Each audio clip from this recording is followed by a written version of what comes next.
Hello and namaste. I am Archana Raghuram. Welcome back to Temples, Books and Science. I'm excited to continue our journey through the Lalita Sahasranamam. In the previous video, we embarked on a celestial journey, exploring the names that describe the goddess Lalita's divine abode. We now turn our attention to a different aspect of her being, her compassionate gaze and the power of her eyes. This brings us to the 62nd name in the Lalita Sahasranamam, Kamakshi, which translates to she whose eyes are full of love. It also means she who has beautiful eyes and she who grants desires with her eyes. The name Kamakshi has a beautiful etymology.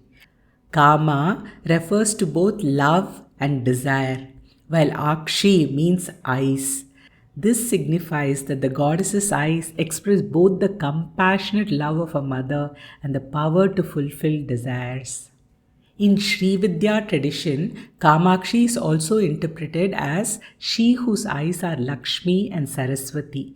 Ka stands for Lakshmi and Ma stands for Saraswati.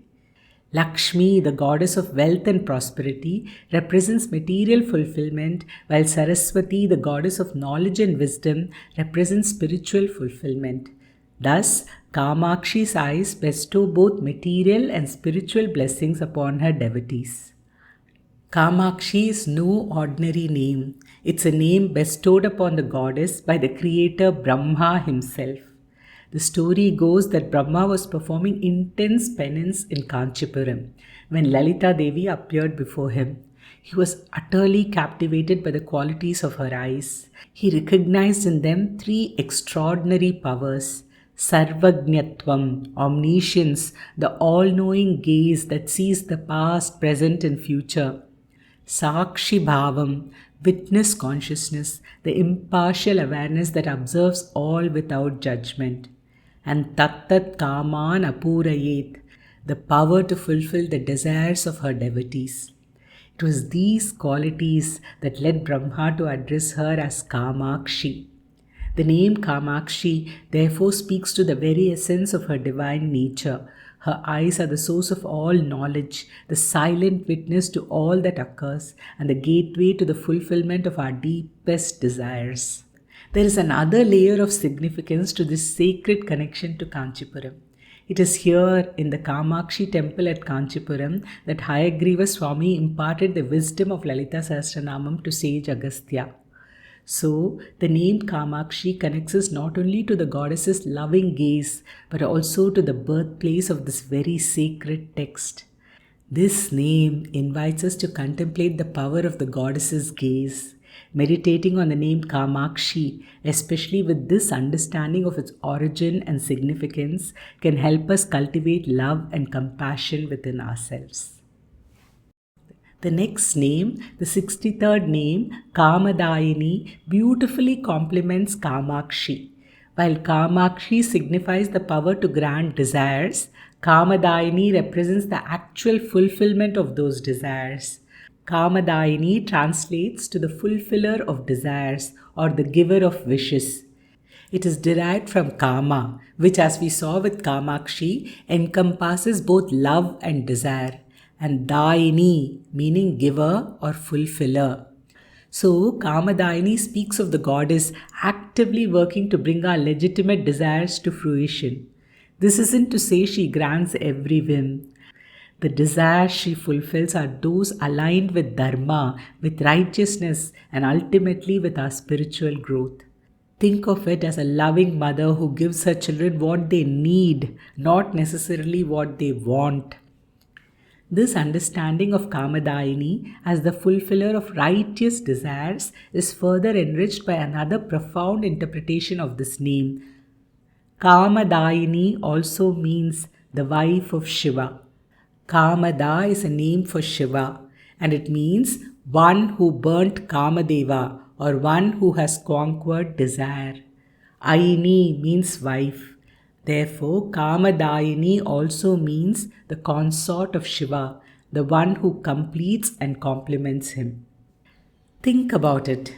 Shiva as Kamada has conquered desire, representing detachment and control. Lalita as Kamadayini fulfills desires, representing compassion and grace. Together, they don't represent opposing forces, but rather complementary aspects of the divine. They represent the perfect balance of renunciation and engagement, wisdom and love. This harmonious union is the source of all creation, all activity, and all existence. So, as we contemplate the name Kamadayini, we are reminded of the goddess's boundless generosity and her commitment to our well being, both material and spiritual. She sees our needs, understands our longings, and guides us closer to the ultimate fulfillment, union with herself. This name encourages us to examine our own desires, to purify them, and to offer them to the Divine Mother, trusting that she will fulfill what is truly beneficial for us. It's not merely about receiving, it's about aligning our will with hers, and that alignment itself is a form of fulfillment. This brings us to the 64th name in the Lalita Sahasranamam, Devarshi Ganasanghata Stuyamanatma Vaibhava. As we have seen throughout the Lalita Sahasranamam, each name holds multiple layers of meaning. But this one is truly exceptional in its depth and complexity. Devarshi Ganasanghata Stuyamanatma Vaibhava translates to she whose glorious self is praised by groups of gods and sages. In the immediate context of the Lalita Sahasranamam narrative, this name describes the scene after Lalita Devi emerges from the Chidagni Kunda, the fire of consciousness. The gods and rishis whose combined penance brought about her manifestation now sing her praises, acknowledging her divine majesty. But this name goes far beyond a simple act of worship. Deva, Rishi, and Gana represent three fundamental groups of divine powers who govern the cosmos. So the image evoked is not just of a few individuals praising Lalita, but of the entire cosmos celebrating her presence. It's a cosmic symphony of adoration, a recognition of her as the ultimate source of all creation. Now let's delve into the deeper meaning of Atma Vaibhava. Atma refers to the self, the essence of all beings, and Vaibhava means glory or magnificence. So whose glory is being praised here? The name tells us it is the Atma's glory. This is what our scriptures declare. Swatmaiva Devata Prokta Lalita Vishwa Vigraha. Your own Atma is the goddess Lalita, and she is the embodiment of the universe. This is a powerful insight. The Atma, the self within each of us, is none other than Lalita Devi herself. She is not some distant deity. She is the very consciousness that pervades not only our bodies but the entire universe. Therefore, when Devas, Rishis, and Ganas praise Lalita's Vaibhava, they are praising the Atma, the divine self, which is the essence of all existence. Singing the praise of Lalita is in essence singing the praise of Atma. So why don't we realize this truth? Why do we remain bound in ignorance? Because we mistakenly identify the body as the Atma. This ignorance, this false identification is what our scriptures call Bhandasura, the demon of bondage, the root cause of all our suffering. We are trapped by the illusion that we are merely our physical form, forgetting our true nature as the divine and all-pervading Atma. How do we defeat this Bhandasura, this ignorance that holds us captive? The Devas, Rishis, and Ganas in their eternal wisdom show us the path. They constantly seek and desire Atma Jnana, knowledge of the self. In the context of our own being, the Devas are our senses, the gateways to experience. The Rishis are our intellect, our power of reasoning, and the Ganas are the diverse functions of our mind and body. Directing all of these, our senses, intellect, and actions towards the realization of Atma, the goddess within, is the deeper meaning of the name Devarshi Ganasanghata Stuyamanatma Vaibhava. If we truly desire liberation, if we wish to be free from the clutches of Bhandasura, our entire being, our senses, our thoughts, our actions, our very energy must be focused on the pursuit of Atma Jnana, the recognition of our true identity as the divine Lalita. It is in this recognition, in this union with our true self, that we find ultimate freedom and bliss. But the profound meaning of the name Devarshi Ganasanghata Stuyamanatma Vaibhava doesn't end here. There's another layer, a mantric significance that reveals the power of sound and language in praising the Divine Mother. From a mantric perspective, that is, from the point of view of mantras, the Sanskrit alphabet is categorized into three groups: Devaganas, Rishigana's, and Sangata. The Devaganas are the vowels, which are the very foundation of sound. The Rishiganas comprise all the consonants, which give form and structure to words. And then there's the unique letter Ksha, which is classified as Sangata, which is neither a vowel or a consonant but a bridge between the two. So when we say Devarshi Ganasanghata Stuyamanatma Vaibhava, it can also be understood as she whose greatness is praised by all Aksharani, the letters of the Sanskrit alphabet. This means that every single letter, every sound, every mantra which is formed from these letters and sounds is ultimately singing the praise of the goddess. And through these very mantras, through these sacred sounds, we can realize the Atma, the divine self, which is the essence of Goddess Lalita's glory, her Vaibhava. Now we arrive at a crucial point in the Lalita Sahasranamam, the war against Bhandasura. As we have discussed, Bhandasura represents the darkness within us, the illusion that we are separate from the divine, the mistaken identification of the body as the self. But how do we as individuals confront and overcome this inner ignorance? The names that follow offer a powerful answer. They describe the forces that we need to mobilize within ourselves to defeat this inner demon. Lalita Devi's army, her Shakti Sena, is not just a collection of celestial warriors. It represents the various aspects of our own being, our intellect, our will, our senses, our very consciousness, all aligned and directed towards the pursuit of Atma Jnana, the knowledge of the self. The names in this section fall into two distinct groups. The first set of names describe the composition and might of Lalita's army, the forces that emanate from her own divine essence. The second set details the unfolding of the war itself, the strategies employed, and the ultimate triumph of the goddess. By understanding the symbolism of these names, we gain invaluable insights into our own spiritual battles, the internal struggles we face on the path to self-realization. These names are a metaphor for our own journey towards liberation. Now, let's explore the first name that introduces us to this epic battle. Bhandasura Vadodyukta Shakti Sena Samanvita. This means she who is accompanied by the Shakti Sena, ready to destroy Bhandasura. It paints a vivid image of Lalita Devi, fully prepared to vanquish the demon of ignorance. But this name is more than just a war cry. It's a profound message about our own inner battles. Firstly, it emphasizes readiness. Lalita Devi isn't just thinking about fighting. She's ready to act. This reminds us that we can't passively wish for liberation. We need to actively cultivate the strength and qualities needed for our inner battles. Secondly, it highlights the power of the Shakti Sena.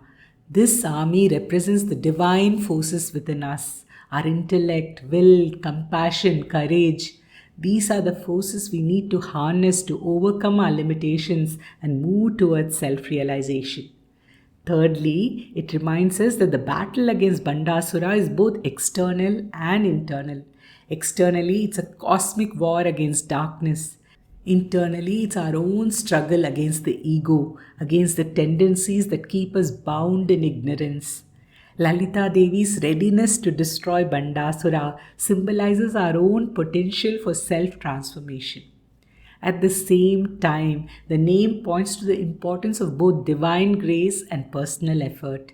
While Lalita Shakti Sena is powerful and ready, it is ultimately her divine grace that guides and empowers them. Similarly, in our own lives, we must strive to cultivate positive qualities and overcome our weaknesses. But in the end, it is divine grace that ultimately enables us to succeed on the spiritual path.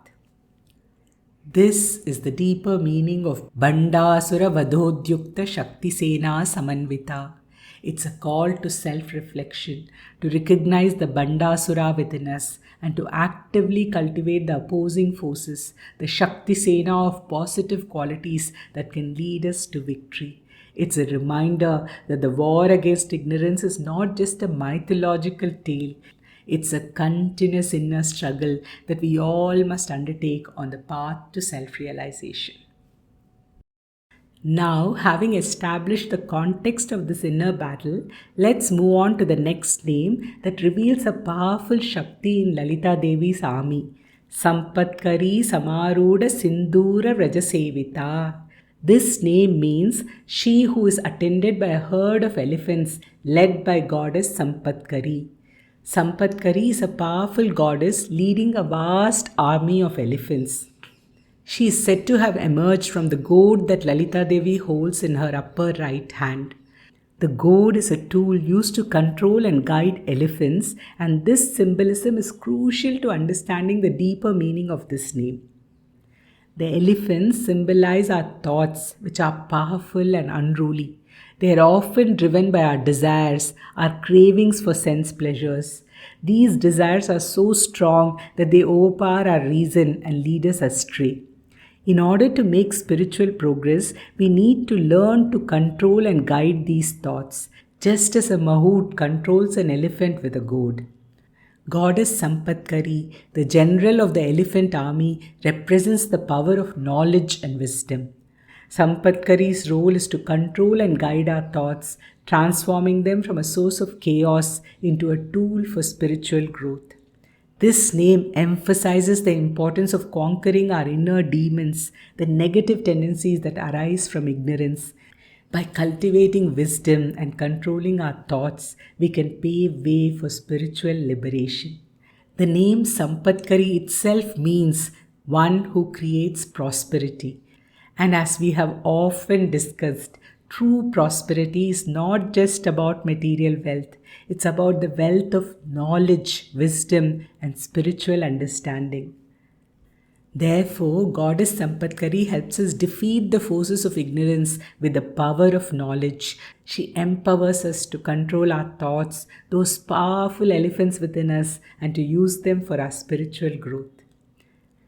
Finally, it's worth noting that Sampatkari is not just the name of a goddess, but also a powerful mantra. Our Puranas describe this mantra as having 3 syllables and one with unimaginable power. So, as we contemplate the name Sampatkari Samaruda Sindhura Vrajasevita, let us remember the importance of controlling our thoughts, cultivating knowledge and wisdom, and invoking the divine grace of Goddess Sampatkari to help us conquer the Bhandasura within us. Now, let's explore another powerful Shakti in Lalita Devi's army.